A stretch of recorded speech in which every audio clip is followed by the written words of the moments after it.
Bom dia, boa tarde, ou quem sabe, boa noite. O Psicocast está começando. Esse é o episódio 1 de um podcast que alia arte e saúde mental com convidados autoridade no assunto. No episódio de hoje, falaremos um pouco sobre psicoterapia, suas diferentes abordagens, vantagens e desvantagens. Eu sou Guilherme Dalcol, mas pode me chamar de Gui. E eu sou Mariana Alcântara, mas vocês podem me chamar de Mari. Nós somos estudantes de medicina da Universidade Federal dos Vales do Jequitinhonha e Mucuri, a UFVJM. No episódio de hoje, convidamos Tiago Máximo, que é acadêmico do 10º período de Psicologia e representante da abordagem analítico-comportamental. Olá, Tiago. E aí, pessoal, tudo jóia? Eu queria agradecer a oportunidade de poder participar dessa iniciativa fantástica com vocês. É muito satisfatório poder contribuir com a divulgação científica em psicologia na nossa região e representar a análise do comportamento enquanto eu faço isso. Muito obrigado a todos, agradeço a vocês demais. Bacana, Tiago. Obrigado pela sua presença. Também convidamos Daiane Prates, que é psicóloga, graduada em Administração de Empresas, MBA em Gestão de Pessoas, pós-graduada em Psico-Oncologia e pós-graduanda em Psicologia Hospitalar. Olá, Daiane. Oi, Mari, tudo bom? Uma alegria estar aqui participando com vocês deste podcast de um assunto tão pertinente, tão necessário nos dias atuais. Agradeço imensamente o convite, viu? E para completar o nosso time de convidados de hoje, Renato Faria, que é psicólogo, psicoterapeuta, especialista em psicologia clínica e psicologia hospitalar, tem formação complementar em direitos humanos e direito das pessoas LGBT e professor titular e supervisor clínico da Universidade Presidente Antônio Carlos, a Alfa Unipac. Olá, Renato. Olá, Mari. Olá, Gui. Boa tarde a todos. Feliz de estar participando, feliz com o convite. Espero que tenhamos aqui uma oportunidade de falar um pouquinho da psicologia, um pouquinho das abordagens, dividir conhecimento. Um abraço. Sejam muito bem-vindos, Daiane, Tiago e Renato. E muito obrigada pela presença de vocês. Gostaria que houvesse alguém que ouvisse minha confissão. Não um padre. Não quero que me digam meus pecados. Não minha mãe. Não quero causar tristeza. Não uma amiga. Não entenderia o bastante. Não amante. Seria parcial demais. Não Deus. Ele é tão distante. Mas alguém que fosse, ao mesmo tempo, o amigo, o amante, a mãe, o padre, Deus. E ainda um estranho. Não julgaria nem interferiria. E quando tudo já tivesse sido dito, desde o início até o fim, mostraria a razão das coisas, daria força para continuar e para resolver tudo à minha própria maneira. Esse poema foi publicado por uma adolescente de 15 anos, cujo nome é desconhecido, em 1916, nos Estados Unidos. Poema lindo, não é mesmo? Realmente, em alguns momentos, a gente precisa de alguém para desabafar, mas nem sempre nos sentimos à vontade. Você já passou por isso, Gui? Eu também já passei por isso, e acredito que todos nós já passamos. Por isso, a importância de conhecermos e fazermos psicoterapia. Tiago, poderia nos falar o que é a psicoterapia? Quais as maiores vantagens e desvantagens? Guilherme, eu proponho que psicoterapia, antes de tudo, é um espaço de acolhimento e de escuta. Eu acho que isso é especialmente interessante na época em que a gente vive, porque os nossos tempos são tempos de muita exigência. As pessoas, elas são, de forma muito constante, solicitadas a apresentar um alto desempenho em tudo, as pessoas são solicitadas a dar conta de uma série de coisas, elas têm que correr atrás do sucesso, elas têm que mostrar resultados, e isso vai passar por ser um bom pai, um bom profissional, um bom marido, um bom professor. E o problema desse tipo de mentalidade é que, nesse caminho, as questões que são próprias das pessoas podem ficar esquecidas. Então, a psicoterapia é algo que se opõe um pouco a essa lógica, que às vezes é uma lógica muito de máquina, e a psicoterapia, ela é um voltar-se profundamente interessado nas pessoas, nos problemas das pessoas, no que elas têm a dizer, no que elas sentem. Só que psicoterapia também é um pouco mais do que isso. É um pouco mais do que acolhida. Porque a psicoterapia, ela consegue reunir o melhor conhecimento científico disponível que nós temos, justamente para que a gente possa atacar essas questões, essas demandas, essas dores que às vezes acompanham as pessoas e que entram com elas no consultório. Então, sobretudo nos nossos tempos, eu acho que a psicoterapia é fundamental. As vantagens são as mais diferentes possíveis e todas elas passam por essa ideia de que o espaço da psicoterapia é completamente voltado para o cliente, para as questões do cliente. Isso é algo raro no nosso mundo. E desvantagem, eu honestamente não consigo apontar. Eu acho que eu só posso lamentar que psicoterapia ainda não é tão acessível para as pessoas. A psicoterapia é realmente muito importante, mas infelizmente é pouco discutida na sociedade. Daiane, quais pessoas podem fazer psicoterapia e quais objetivos a psicoterapia visa atingir? Vamos lá, Mari, pergunta excelente. Bom, não há restrição de quem possa fazer psicoterapia. A psicoterapia ela não se dirige a um grupo específico, a uma pessoa ou outra. Né? Ela é possível a todo sujeito, ela é possível a toda pessoa. O que é importante trazer aqui, penso eu, seja desconstrução de preconceitos. Por exemplo, quando ouvimos alguém dizer que a psicoterapia é coisa de doido, de maluco, de gente fraca, de falta de Deus, de quem não tem o que fazer, e falas afins que eu tenho certeza que todos nós aqui já escutamos, né?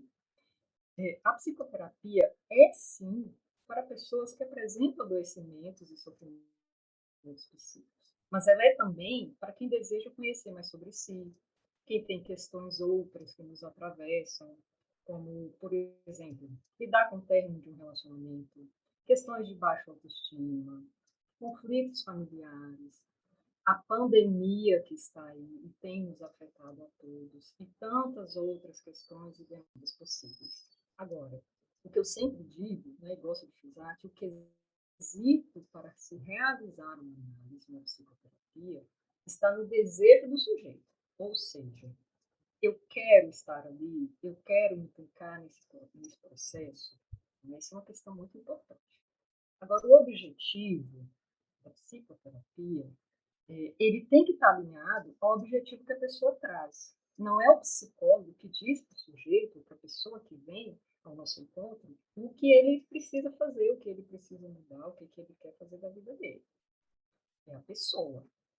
O objetivo da psicoterapia é aquilo que a pessoa traz enquanto demanda para a psicoterapia.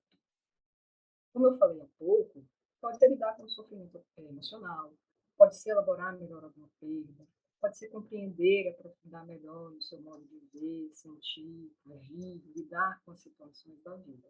E deixo claro também que não é um objetivo estanque, ou seja, ele pode mudar ao longo do processo, pode surgir objetivos diversos, diferentes daquilo que ele apresenta inicialmente.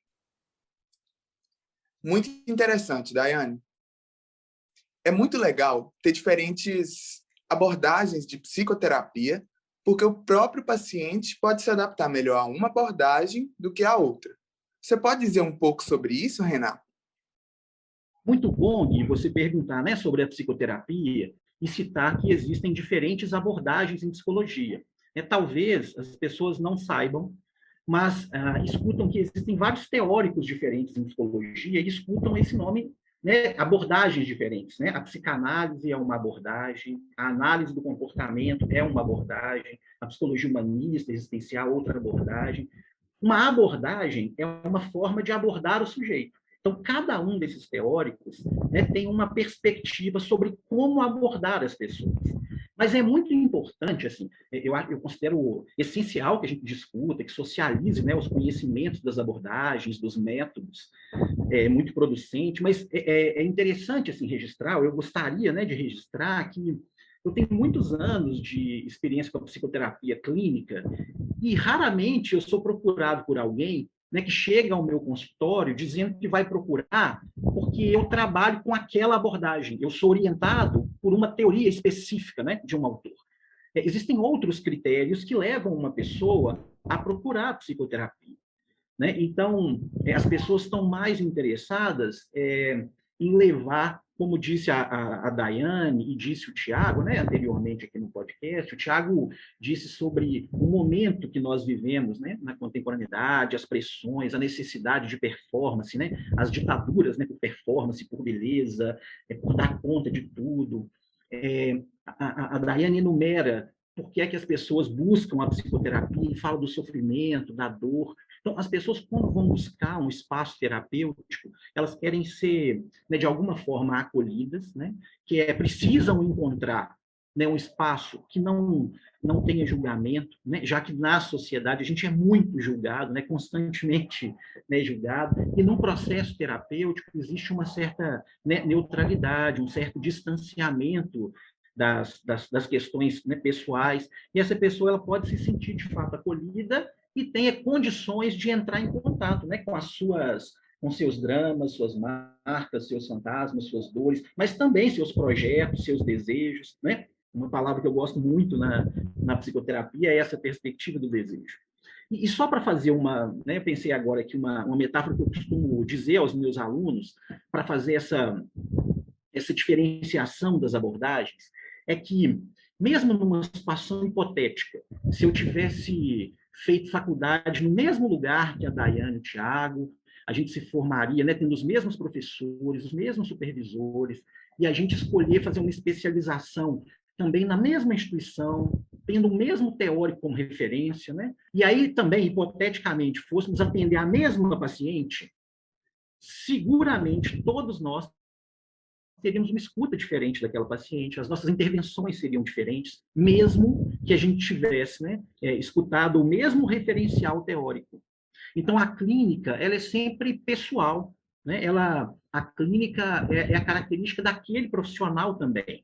Isso é importante falar, porque às vezes a pessoa vai num psicólogo e fala assim, eu fui num psicanalista e achei muito seco.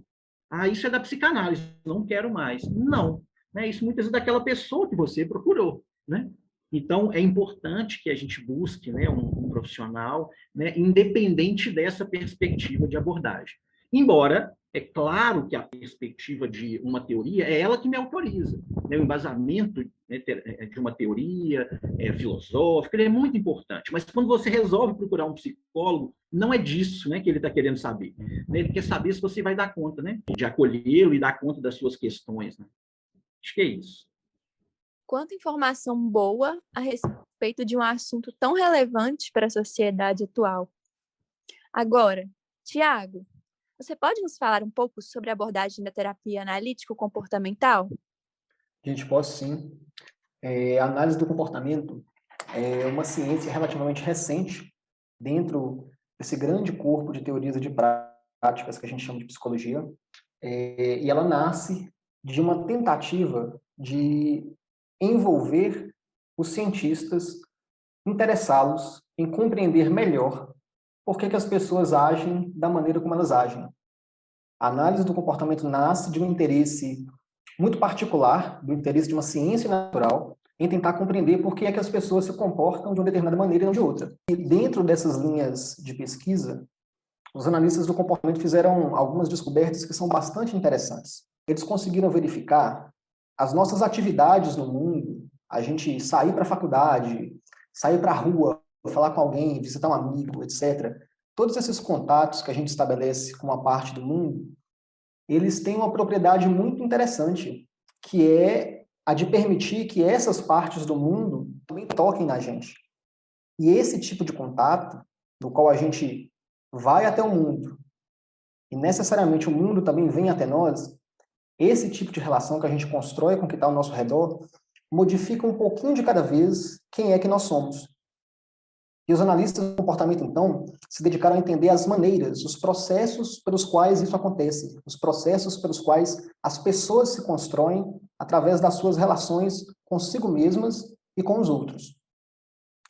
E aí, quando a gente conseguiu esclarecer um pouco melhor esses processos, os analistas do comportamento eles começaram a se dedicar a investir esse conhecimento que foi adquirido em práticas que possibilitassem as pessoas esclarecer por que é que elas agem, como é que a maneira como elas se comportam dialoga com o desenvolvimento delas, com os desconfortos delas, né, com os desejos delas. E então a análise do comportamento, ela assume-se como uma prática que está inteiramente voltada para possibilitar as pessoas desenvolver autoconhecimento e autonomia. É uma prática científica que tem esse compromisso que é profundamente humanista, né? Recolocar as pessoas do controle das próprias vidas, e a gente faz isso ensinando a se aproximar desse tipo de visão que é contextual. Como é que os meus contextos, eles me modificam, eles me transformam, e o que é que eu vou fazer frente a todos esses contextos que me cercam e que caminham comigo, cotidianamente.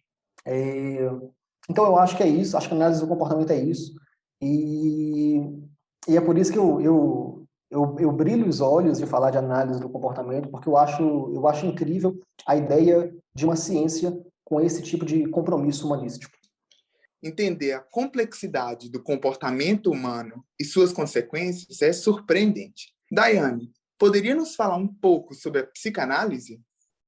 Com o maior prazer. E já inicio com uma frase muito conhecida por todos também, né? Freud explica. Duvido que tenha alguém aqui que nunca tenha ouvido isso em algum lugar. Mas a psicanálise surge exatamente através de Sigmund Freud, ali em meados de 1892, por meio de suas vivências clínicas e estudos. E aí, assim, para resumir, para não ficar uma coisa muito densa, talvez com uma melhor compreensão, Freud faz o seguinte, que os sujeitos funcionam também em um nível do inconsciente, ou seja, um lugar que conscientemente muitas vezes a gente não acessa. Este lugar nos faz pensar, agir e se comportar de algumas maneiras que às vezes a gente fala assim, por que eu estou fazendo isso? Por que isso acontece comigo? O que me leva a ter tal atitude? Por que eu sinto determinadas coisas? Por que essa angústia? Por que esse mal-estar? Uma outra característica que eu acho muito legal de trazer da psicanálise é a associação livre. O que é a associação livre? É a fala do sujeito na sessão. Ou seja, uma fala livre, uma fala aberta, uma fala sem censura, onde a pessoa pode se sentir à vontade para trazer suas questões, sejam elas quais forem, sem julgamento. E aí, ela pode, através dessa fala, acessar aquilo que lhe dói, acessar sua angústia, acessar aquilo que possa ser a causa da sua ansiedade, de medos e questões outras. O que eu acho muito bonito na psicanálise, como o Renato falou do desejo, né, é que a psicanálise ela visa justamente isso, que é reconciliar o sujeito com o seu desejo mais íntimo. Um processo singular, ou seja, um processo individual, de cada pessoa que procura a psicoterapia, que procura a análise. Essa pessoa vem, digamos, mobilizada por um desejo de saber sua própria história, que, de uma certa forma, ela tem aquilo como algo lhe sendo contado, não necessariamente vivido por ela. Aí, pela análise, esse sujeito torna-se protagonista da sua vida. Ele reconhece as suas marcas, reconhece aquilo que o constitui, mas ele se torna capaz de criar alternativas inéditas, outras, diferentes, possibilidades de vir a ser. É isso a psicanálise. E sobre a abordagem humanista? Renato, pode nos falar um pouco sobre ela? Prazer. Então, é interessante que a escolha da ordem, ela, né, fala da análise do comportamento, da psicanálise, né, e depois da psicologia humanista. Historicamente, a psicologia humanista também surge assim, né? A psicologia, ela tem hoje 3 grandes forças, né, 3 grandes escolas, que são essas 3, e a psicologia humanista, ela surge um bom tempo depois dessas outras 2. Durante um bom tempo, essas 2 foram abordagens, né, hegemônicas. E ela surge fazendo uma certa oposição a essas 2 grandes escolas, né? A psicanálise, que mantinha ali uma hegemonia sobre a perspectiva clínica, inclusive é uma escola que nasce na medicina, né? A maior parte dos seus teóricos, né, vem da medicina. E da análise do comportamento, era quem detinha o conhecimento das pesquisas, né? E aí a psicologia humanista, ela não nasce com um teórico de referência, né? Existia uma série de teóricos que não se enquadravam muito, principalmente quanto à visão de homem que essas escolas em psicologia apresentavam. E aí eles começam a se organizar e trazer uma outra ideia, né? Então, de fato, ela surge fazendo oposição. Ela tinha uma visão, e aí, obviamente, né, é só uma perspectiva isso, mas ela tinha um entendimento que as outras escolas, elas eram mais deterministas, né? O que é isso? Elas entendiam que o homem vivenciava algumas coisas que determinavam o seu comportamento. E aí a abordagem humanista tem um olhar diferente, né? Assim, muito mais focado na liberdade, na responsabilidade, no aqui e agora, né? Ela entende que as nossas vivências, elas podem influenciar quem a gente é, os nossos comportamentos, mas ela não pode determinar. Então ela acaba trazendo de novo, né, o homem como centro. E aí eu posso trazer, né, eu penso em algumas características, né, diante disso. Uma é que ela também tenta afastar um pouco esse enfoque tradicional, clínico, que existiu sempre, né, dentro da psicologia, de que o estudo era sempre focado nas psicopatologias, né, no adoecimento. Então, a psicologia humanista nasce fazendo uma certa crítica a isso, para que ela possa enfatizar mais no bem-estar, na saúde, no potencial humano, né, de crescimento, de autorrealização. Porque alguns teóricos, né, da psicologia humanista, eles entendem que o ser humano ele tem uma tendência, né, uma força inerente, a gente traz uma tendência ao desenvolvimento, a uma direção de crescimento. Aí você pode se perguntar, né, então todas as pessoas deveriam, né, caminhar e se desenvolver para ser o melhor que elas podem ser. Mas aí nós temos os obstáculos que nos impedem disso.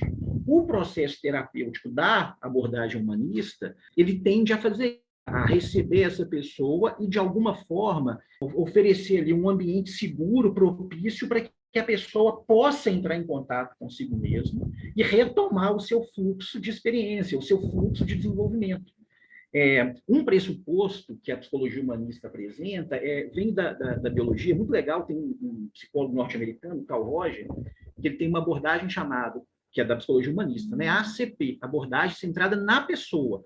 Então, não é na patologia, não é no comportamento, é naquela pessoa. Então, é de individualizar. Né? Assim, eu quero saber sobre um determinado adoecimento, mas é aquele adoecimento naquela pessoa. E aí ele vai pegar um pressuposto lá da biologia, que é assim, se você plantar uma árvore e de um lado dessa árvore tiver um ambiente, né, um rio, um ambiente tem sol, tem luminosidade, tem um monte de coisas boas para o crescimento dessa árvore. Do outro lado, tem um ambiente úmido, frio, que não tem essas características. Você vai observar que a árvore ela vai crescer em direção a esse ambiente. Ela vai entortar ali o tronco, as raízes vão todas caminhar para ali. E ele vai entender que a gente sempre vai direcionar para o melhor. Então, ele volta a depositar uma certa potência nas pessoas. E que elas são capazes, né, de se posicionar, de tomar consciência daquilo que está sendo vivenciado. Então, independente das circunstâncias que você viva, né, o homem é aquilo que ele escolhe ser, né, o que ele propõe fazer com aquilo. Né? É por isso que ela vai beber muito da teoria, né, da filosofia existencial, né, do Nietzsche, do Sartre, com essa ideia de que não importa o que aconteceu comigo, mas o que eu vou fazer com o que aconteceu comigo. Né? E também num método diferente, que é a fenomenologia, né? Que é uma ideia de olhar para o fenômeno, né, ou para aquilo que a pessoa está dizendo, como algo que só aquela pessoa pode descrever. Então, embora eu acredite que isso é uma característica da psicologia, e não só da psicologia humanista, né, por isso a nossa necessidade de suspender os nossos valores pessoais quando a gente está diante desse outro. né? Não importa o que é bom para mim, né? Não importa o que eu vivi, importa o que o outro descreve sobre aquilo. Né? Uma característica, ou pelo menos uma atitude que o terapeuta deve ter, é de tentar enxergar um pouco dessas vivências a partir do que o outro está descrevendo, o mundo dele, né? Que seria uma consideração empática. Né? Então, eu não importa o que eu faria, o que é bom para mim, quando eu escuto o outro. Eu preciso me afastar, inclusive, dessas questões, né, para poder receber esse outro. Enfim, acho que teria tanta coisa a dizer aqui, né? Como disse o Tiago, os olhos brilham também, né? Para falar deste homem, ou dessa perspectiva, né? Por esse ângulo. Mas eu encerro por aqui. Tiago, Daiane, Renato, muito obrigado pela participação de vocês no nosso podcast. As portas do Psicocast estarão sempre abertas para vocês e sintam-se sempre muito bem-vindos. Pessoal, na verdade, eu é que agradeço pelo espaço, pelo convite. Foi ótimo poder conversar sobre esses assuntos com vocês. Eu reitero que é muito legal, é muito importante para a nossa região nós termos esse tipo de iniciativa que aproxime o que a psicologia faz das pessoas e eu espero que mais oportunidades surjam. Um abraço para todos vocês e até breve. Gui, Mari, eu agradeço o convite. Foi um encontro maravilhoso. Agradeço a composição e presença do Tiago, do Renato. Reitero a importância de falar sobre o assunto e me coloco à disposição sempre que necessário. Bom, eu também queria, né, me despedir, sendo, né, agradecer a Mari, agradecer ao Gui pela condução, pelas perguntas, agradecer ao Tiago e à Daiane aí pela companhia, pela troca. Muito feliz de participar. Espero que outros convites, né, aconteçam, que esse espaço seja permanente para que a gente possa conversar sobre saúde mental, sobre psicologia. Tá certo? Um abraço a todos, todas. Bom, nosso podcast está chegando ao fim. E enquanto o nosso próximo episódio não sai, eu queria saber qual é a sua indicação artística para o pessoal de casa hoje, Gui. Então, Mari, hoje eu indico o filme O Mínimo para Viver, que está disponível na Netflix. Ele narra de forma espetacular como as obsessões pela estética da magreza, distúrbios alimentares e do humor podem levar um ser humano a um cenário profundamente dramático. Ele também mostra como o auxílio de profissionais em saúde mental ajuda a pessoa a enfrentar aquele problema de forma conjunta, facilitando a superação e enfrentamento do transtorno. E você, Mari, tem alguma indicação? Tenho sim, Gui. Existe uma série muito boa, também da Netflix, que foi lançada no final do ano passado. Chama 8 em Istambul. Ela se passa na Turquia e conta a vida de algumas pessoas, seus problemas e vivências diárias também. E deixa uma reflexão muito relevante sobre a tensão entre as estruturas socioeconômicas e religiosas e também a importância da saúde mental e da psicoterapia. Vale muito a pena assistir, viu? Parece muito legal mesmo, Mari. Já quero assistir. O Psicocast foi criado com o intuito de melhor abordar o tema da saúde mental e de combater os preconceitos em relação a essa temática. Muito obrigada a vocês, ouvintes, por terem ficado até aqui com a gente. Não deixem de nos seguir no Instagram, @psico.educacão. Lá você encontra postagens sobre os principais temas abordados por aqui e o nome de livros, músicas ou filmes indicados em cada episódio.